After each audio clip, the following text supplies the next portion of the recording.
Everyone thinks ultra cycling is about distance, about chasing numbers, proving how far you can go. But out here, in the dark, it's never just that.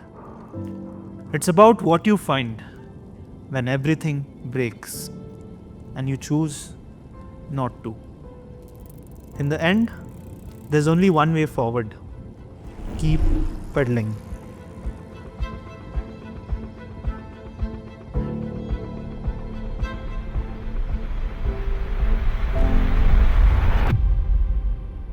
I'm Ajinkya. I'm participating in the Great Himalayan Ultra Race. It's 600 kilometers up in the mountains. First climb, and your lungs already feel short. I'm racing the self-supported category. If something breaks, it's just me and a little toolkit.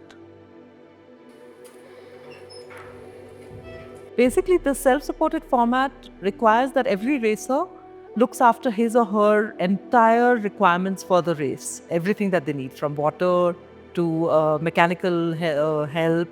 So it puts them in a different kind of a zone in which they have to be really self-reliant.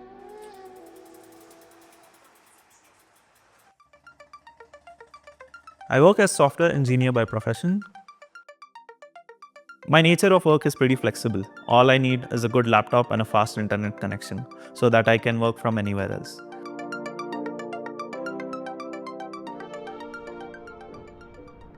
"31 kilometers into the ride. Just 5 more kilometers left to Khardungla top."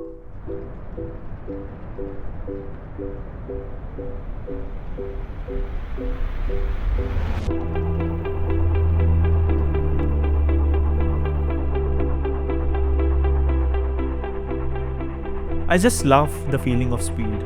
When there's no one on the road and you're able to go full speed. Honestly, it's the best feeling in the world.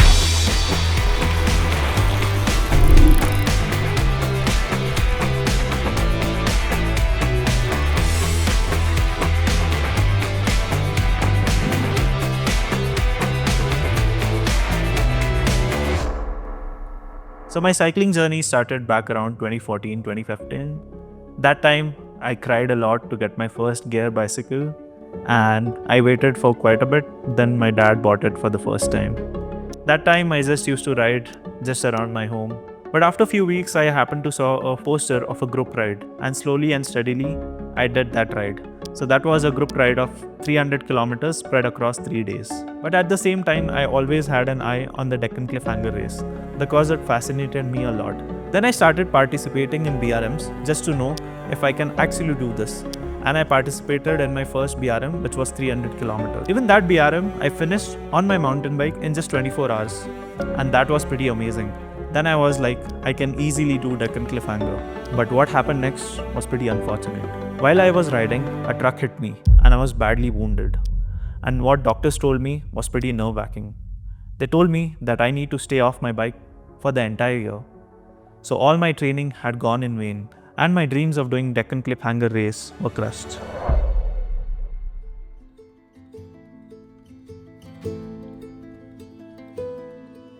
ज्यावेळेस तो पुण्याला होता तिकडनं निरोप आला की अजिंक्यचा accident झाला आहे. एकदम मनामध्ये भीतीचा गोळाच आला आणि मला त्याचा लहानपणी झालेला ॲक्सिडेंट आठवला. पण ज्यावेळेस त्याच्याशी प्रत्यक्षात फोनवर बोलणं झालं तर मग मनाला थोडंसं धीर आला की नाही, तसं तर तो व्यवस्थित आहे, पण कधी एकदा त्याला डोळ्याने बघेल असं झालं होतं. So I resumed back cycling back in January 2024 after a break of so many months. Then comes October. I thought I should do the Deccan Cliffhanger race because I was very prepared. So I just registered myself for the race and then showed up at the start line. Right from the start, I was pushing very hard and the organizing team was surprised. Who's this guy? Is he going to finish? 15 hours we couldn't catch up with him. And when we actually caught up with him, we were driving parallel to him. And this has rarely happened that I was actually driving in the third gear while I was parallel to him, and we were in Goa, so it's a rolling terrain, not even a downhill. He was riding that fast. They were using the live tracking link and seeing who's this new guy right in front of everyone. They haven't seen this guy before. And just like that, in just 24 hours, I reached Goa all the way from Pune and came first and set a new record for the self-supported category. Honestly, this was a turning point in my life. I was pretty surprised what my body performed even when I was not sure if I should do it. His finish timing is 24 hours and 11 minutes. Big hand for him. I knew I had it in me and I should be participating in more races.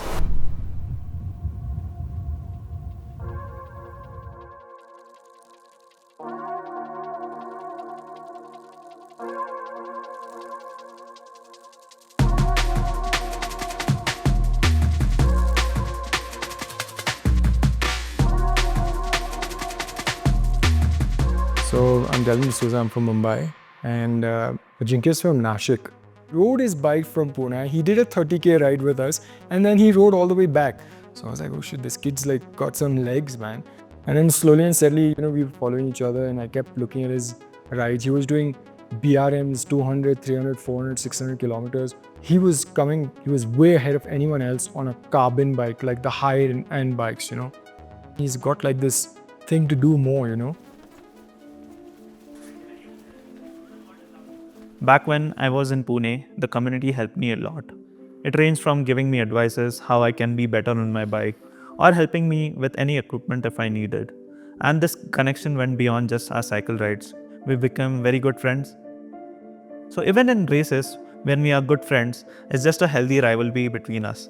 And I know for a fact if something goes wrong, they would step in and help me out no matter what.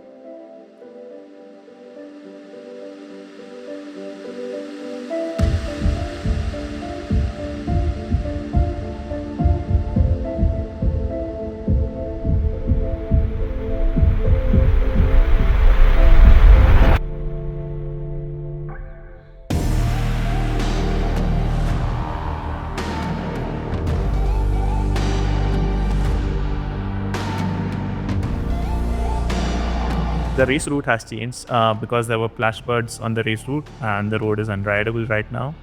Now the race is heading to a completely new direction. There are like two stages. First, they start from Leh, go towards Nyoma, which is Chumathang region of Ladakh, and come back to Leh. This patch is going to be on 12,000 to 13,000 feet altogether. There are no passes, but they'll be gaining altitude slowly. The second part from Leh, they go towards Sham Valley of Ladakh, which is going to be on a similar altitude as Leh. So that will be easier for the racers because they are already acclimatizing on this altitude. But the Nyoma part is around 3,000 feet higher than where they're acclimatizing right now. So that's going to be a little difficult part for them.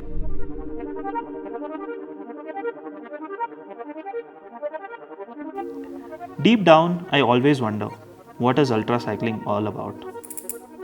I don't know if there's a right answer to that question.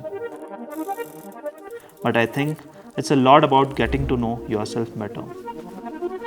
There's a lot of time you spend with yourself.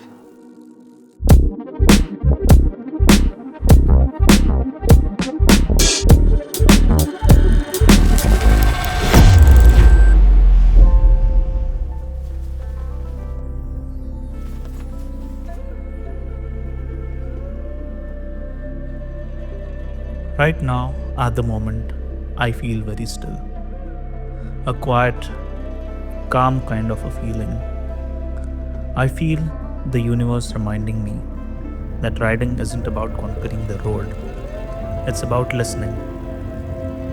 Sometimes every ride feels like a conversation, and tomorrow I'll let the universe lead.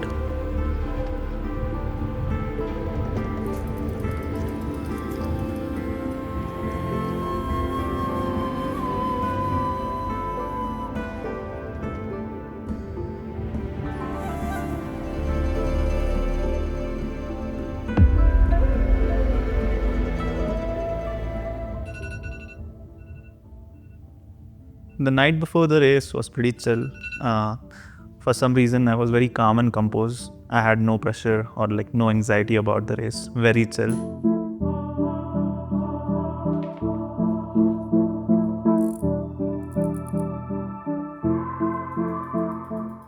Reached the start line around 5:45. Everyone was there. Was good to see so many people. And everyone was excited for the race. So as soon as the flag went down, I started going full speed. It was quite a task because going such fast at the start of the race, when your body is not that warm, it's cold outside, it really takes a toll. My heart rate was very high and I was putting a lot of power. Because the other rider was pretty experienced, I had a thought like, yeah, he would sustain the power, but I wasn't sure for how long. And then I realized, yeah, this is some serious competition. There were some moments where I could create a gap, and then I thought, yeah, now I'm leading. This was around 60-70 kilometer mark. But then just after 5-10 minutes, I happened to look back and he was back. Then I was like, oh yeah, the race begins. Reached the first control point around 108 kilometers. And I knew I won't spend a single second there because the gap is created.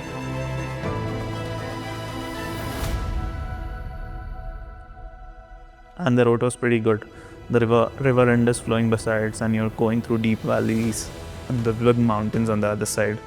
Now I was heading towards the second control point, which is the U-turn at Myoma, around 180 kilometers. So at this point I had done around 120 kilometers and the terrain was rolling. I hadn't planned for such a high speed for the race, but I was averaging pretty good. And that too at such an altitude was quite a feeling. Like I was really proud, like my body's performing so well.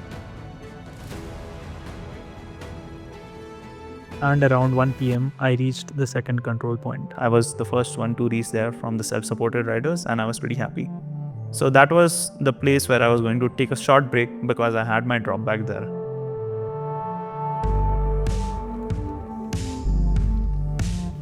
So he quickly refilled whatever was there in his bag, he refilled his water. He actually had packed his lunch for that control point, but he didn't eat that. He actually gifted that to us. His total off-saddle time only at that particular CP was just 7 minutes. So after riding 182 kilometers, he stopped only for 7 minutes over there and then he went back.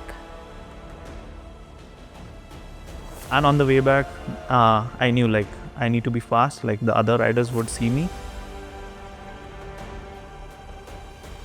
And then the other rider I saw was around 40 kilometers and 150 kilometers. I was like, yeah, that's a good enough lead. So I continued with my pace.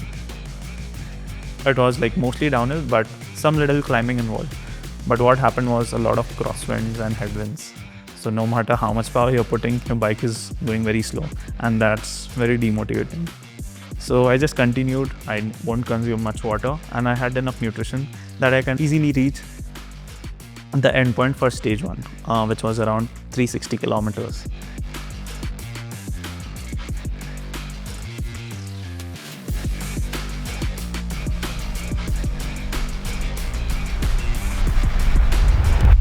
And just like that, I kept on pedaling and then the lights started going down around 7 p.m.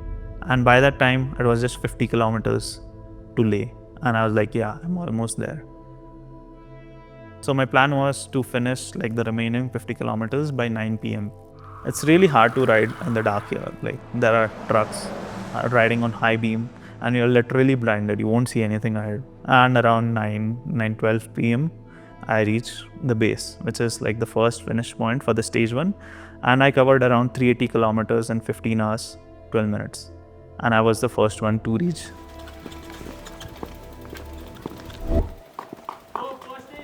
And I was very happy, like I created the actual lead.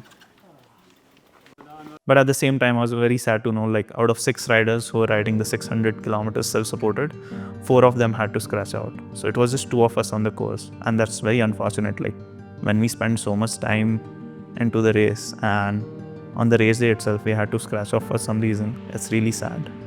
So just to give my body enough rest, I closed my eyes.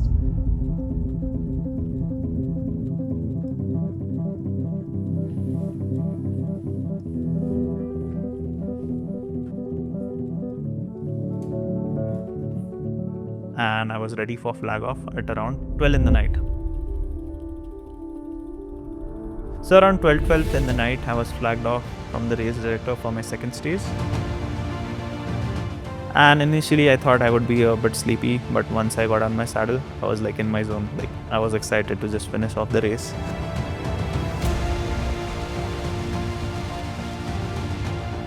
Riding in the night is pretty fun. Like people are scared, like there's no one around. I ain't too scared or like if something would happen. But I know like nothing is going to happen. I'll just ride.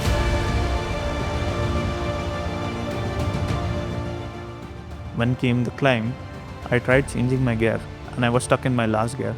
I literally had to stand on the pedal, but the bike was not moving because I was locked on my last gear. And then I realized, oh, something is wrong. I quickly took my bike to the side and then was checking what's wrong. Then I tried changing the gears, moving the shifter multiple times, moving the derailleur, tried every single thing what I could do.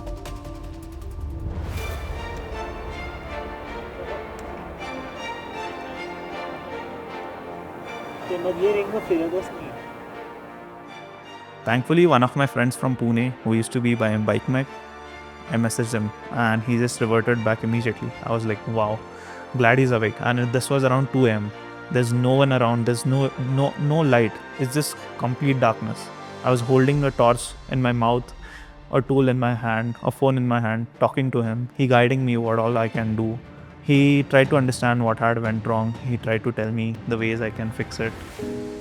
But there was nothing I could do. Barely an hour and a half after having left from Leh, I got a call from him, and it was heartbreaking. For me, I could hear the heartbreak and the disappointment in his voice. I don't think he could have done anything more besides what he was already doing, because you're literally in the middle of a place where there's no bike shops. The villages don't have anyone who's technically savvy about doing stuff like this. They don't even have the resources like a simple cable or something like that. So I'm 100% sure he did everything he could to try and fix the situation, resolve the situation. But yeah, I think sometimes when it's bad luck, it's just bad luck. I was trying to solve the gap. It's broken from inside. Achha. Now I've locked it on the top gear. Okay. Can't really ride like that, but just trying out.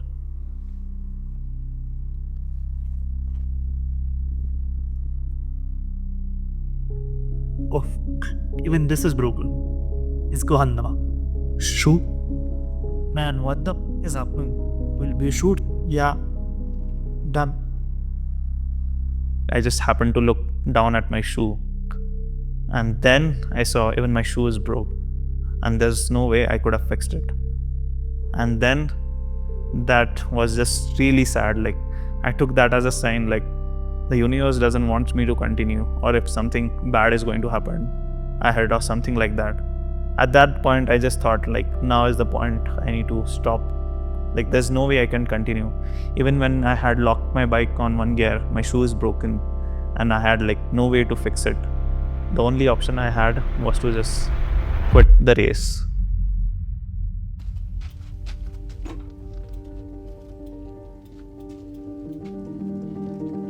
It was around 3 a.m. in the night. I told the organizers, yeah, there's nothing I can do.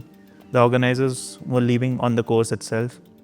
पहिले तर म्हणजे खूप white वाटलं, कारण त्यांनी खूप कष्ट घेतले होते आणि त्याचं एक स्वप्न होतं की तो ती रेस पूर्ण करणार आणि एक स्वतःला एक आत्मविश्वास होता की तो नक्की काहीतरी नवीन रेकॉर्ड ब्रेक करणार, कारण तो त्या रिलीज त्या रेसमध्ये उतरला होता. आम्हाला इतकं वाईट वाटलं होतं, तर त्याच्या मनाला किती वाईट वाटलं असेल त्या क्षणाला. ज्यावेळेस त्यांनी सांगितलं की असा असा प्रॉब्लेम आलाय आणि मी क्विट करतोय, तर आम्ही म्हटलो ठीक आहे, जाऊ दे, त्याबद्दल काही इतकं खेद व्यक्त नको करत बसो. It is not the critic who counts, not the man who points out how the strong man stumbles, or where the doer of deeds could have done them better.